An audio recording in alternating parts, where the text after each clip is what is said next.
Video এমনি মুখ দিকে নাই থাকবো নাই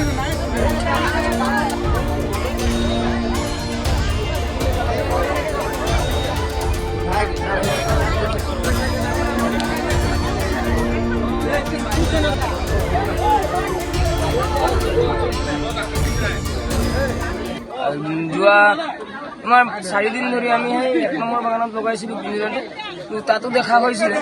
তাৰপাছত তাৰ পৰা আমি ইয়ালৈ লৈ আহিলোঁ। ইয়ালৈ আনি মেলি ইয়াত দেখি পোৱা গৈছিলে, ইয়াত আনি মেলি লগালোঁ আৰু লগোৱা স্বত্তে মানে কালি বাঘবোৰ পিঞ্জৰাবদ্ধ হৈছে আৰু দুটামান আছে বুলি আমাৰ অনুমান আছে। মানে মেঘা চাহ বাগিচা যোৱা কেইদিনৰ মানৰ পৰা নাহৰ ফুটুকী বাঘ বিচৰণ কৰি থকা আমাৰ পৰিলক্ষিত হৈছিলে। বহু মানুহে ইয়াৰ ভয় মানে বাঘ দেখাৰ ভয় আতংকিত এটা পৰিৱেশ সৃষ্টি হৈছিলে। কিন্তু আজি আমি 4 দিন হৈছে পিঞ্জৰা পতা আৰু 4 দিনৰ পৰা আজি আমি পিঞ্জৰাবদ্ধ কৰি নাহৰ ফুটুকী বাঘক আমি কৰায়ত্ব কৰিবৰ কাৰণে সক্ষমতা হ'ল। অলৰেডি আমি ফৰেষ্টৰ ৰাতিপুৱা খবৰ দিছোঁ আৰু থানা কৰ্তৃপক্ষক আমি অলৰেডি আমি মেছেজৰ যোগেদি আমি ইনফৰ্ম কৰিছোঁ।